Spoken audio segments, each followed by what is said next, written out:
pós-mortem do Henri fala muito mais do que o antes, né? O pós-mortem, as conversas, os telefones celulares, entendeu? Eu ia te perguntar isso, o comportamento dela após, né? Choca ainda? Evelyn, acho que choca a mim.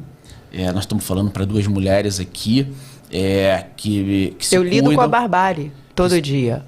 E assim, muito como a gente falou aqui, qualquer emergência que aconteça na casa da gente, às vezes com um vizinho, a gente não é indiferente. Que dirá na casa da gente, a última coisa que você vai se preocupar Será que seu filho, né? é com vaidade. Então, assim, eu fiquei 39 dias internada com a minha mãe no hospital. Você esquece de você. É tudo pelo outro. É tudo por aquela pessoa. E assim, o fato dela estar em liberdade, o Liniel tinha comentado das testemunhas que se tem conhecimento já de que foram coagidas. Isso já consta nos autos e eles já respondem por isso. Eu vi, teve mensagem, né? Só que quantas outras testemunhas podem existir que ainda não vieram à tona? Aquela já se sabe. E quantas outras existem? Então, o simples fato dela ter sido posta em liberdade, de alguma forma, já pode constranger alguma testemunha. Não, isso é tanto fato, tá aqui no meu celular. As amigas da Monique, né, que se demonstraram totalmente totalmente revoltadas com a atitude da Monique, que a gente frequentava a minha casa. Falaram, não, ela tem que estar presa, pode contar comigo, Leniel, como testemunha de quem era a Monique, do que ela vivia. Não vou entrar em mérito aqui de traições, mas, enfim. E hoje, depois da soltura da Monique, elas sumiram. Elas me bloquearam. Por quê?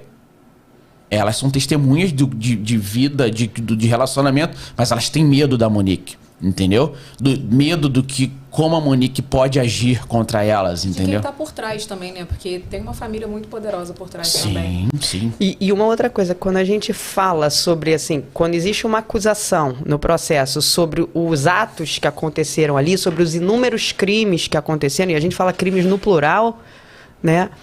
Quando a Monique fala que somente Deus, o Henri e o Jairo saberiam disso, na verdade, se as acusações fossem superiores, fossem mais graves do que efetivamente aconteceu, eles seriam os primeiros interessados a esclarecerem. Sim. Não foi isso tudo não, o que aconteceu foi assim. Então a sensação que dá é, se nenhum deles tem interesse em esclarecer aquilo, é porque foi muito pior do que formalmente se acusa. Porque a acusação ela tem que estar fundada em provas. Então, todas as acusações não são com base no que ninguém acha. Eu acho que um crime desse é grave. Não. Tudo foi laudado, tem perito legista. E muito bem fundamentada. Ela não são várias páginas de processo, fora os arquivos de mídias, né? Os celulares, meus celulares estão apreendidos até hoje. Os celulares deles também. Foram apreendidos 5 telefones nos celulares na casa do Jairo, dos quais a gente só tem acesso a 2, 3 não tivemos acesso, que é muito estranho. Nós pedimos, e aí estamos aqui com uma delegada de Polícia Federal. A gente pediu, doutora, né, para que a Polícia Federal apreciasse, já que o Instituto Carlos Éboli, responsável pela Polícia Civil, técnico da Polícia Civil, fala que não tem condições de analisar o telefone do Jairo, então submeta a Polícia Federal ou qualquer órgão técnico do Brasil que tenha essa capacidade. E nós sabemos, se me corrija se estiver errado, que a Polícia Federal ela tem essa capacidade, tem um Cellebrite mais avançado, acho que até a própria versão da Polícia Civil do Rio de Janeiro, e na ocasião a Polícia Civil tinha um mês que tinha comprado o Cellebrite, tinha chegado e manipulado, então realmente talvez não tenha essa experiência total com o equipamento, mas então já que eu não tenho, é isso que estamos acontecendo no Brasil, já que o sistema carcerário não tem condição, solta. Já que a Polícia Civil não tem condição de analisar, então não vamos analisar. Então, já que uma mãe não pode proteger, ela pode matar o filho. É isso? Esse tipo de comportamento, a gente, de alguma maneira, tem que parar, porque se eu não tenho condição, alguém tem. Se eu não consigo fazer, alguém faz. Se não tem lei aplicada, vamos criar lei, né? Se a mãe não pode proteger, vamos dar pro pai. Se o pai não pode proteger, assistente social, vamos procurar um próximo, entendeu? Mas alguém tem que fazer alguma coisa. O cruzar dos braços, né, ele pode causar a morte. E causa. E não só isso, o que Leniel revela aqui, tem que trazer uma importante reflexão para a gente. Todo mundo um dia já ouviu que, às vezes, em hospitais, os médicos escolhem entre quem vai viver e quem vai morrer, porque pode acontecer de chegarem algumas pessoas, você não ter equipamento suficiente, você não ter efetivo da área da saúde suficiente, então que em algum grau os médicos ali vão acabar priorizando um paciente ou outro. A gente sempre escutou isso. Não é diferente em outros, por exemplo, órgãos públicos. Então pode ser que exista uma diferença entre o lado jurídico e o lado, por exemplo, técnico. Eu falo isso porque, assim, eu sou engenheiro, ele, Leniel, também.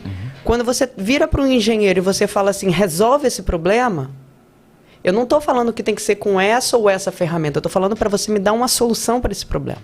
Como você vai resolver, eu não sei. Mas eu quero uma solução. E o engenheiro vai te dar uma solução para esse problema. Só que muitas das vezes, até no âmbito jurídico, quando você encaminha, por exemplo, um equipamento para perícia, aí você encaminha, por exemplo, um celular para perícia, se eu só tiver uma ferramenta, por vezes, para analisar aquele equipamento e não for possível por algum motivo, por exemplo, que seja uma insuficiência daquela ferramenta, eu vou dar aquela análise por concluída. Só que ela não está verdadeiramente concluída. Com aquela ferramenta, com aquele equipamento que eu tenho hoje, eu não consigo analisar. Isso quer dizer que ele não seja analisável, vamos assim dizer? Não. Então, assim, eu entendo que a gente tem que esgotar toda e qualquer possibilidade para poder analisar. E sem demora. Sim. Entendeu? Então, assim, você aqui uma determinada instituição não tem, você vai pedir apoio, colaboração para outra instituição, como normalmente acontece, até que os fatos sejam esclarecidos.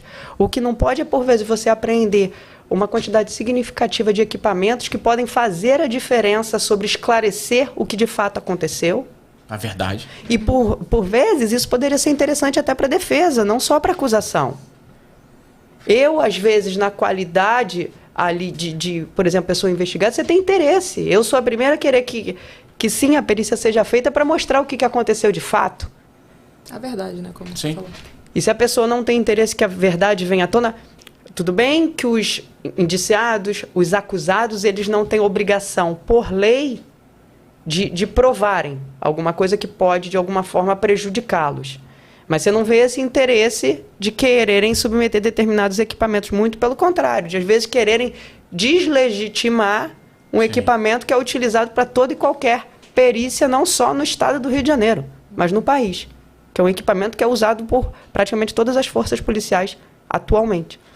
Então, assim, a gente vê essa questão que muitas vezes é uma reflexão importante. Esse caso é um caso que dá visibilidade para muitas coisas que acontecem no dia a dia. É muito triste a gente falar isso, mas o Henri não foi o primeiro e não vai ser o último. Não, eu lembro que o Leniel falou para mim, me mostrou dados de como isso ocorre no Brasil, é um número absurdo, né? Disso que são os casos notificados.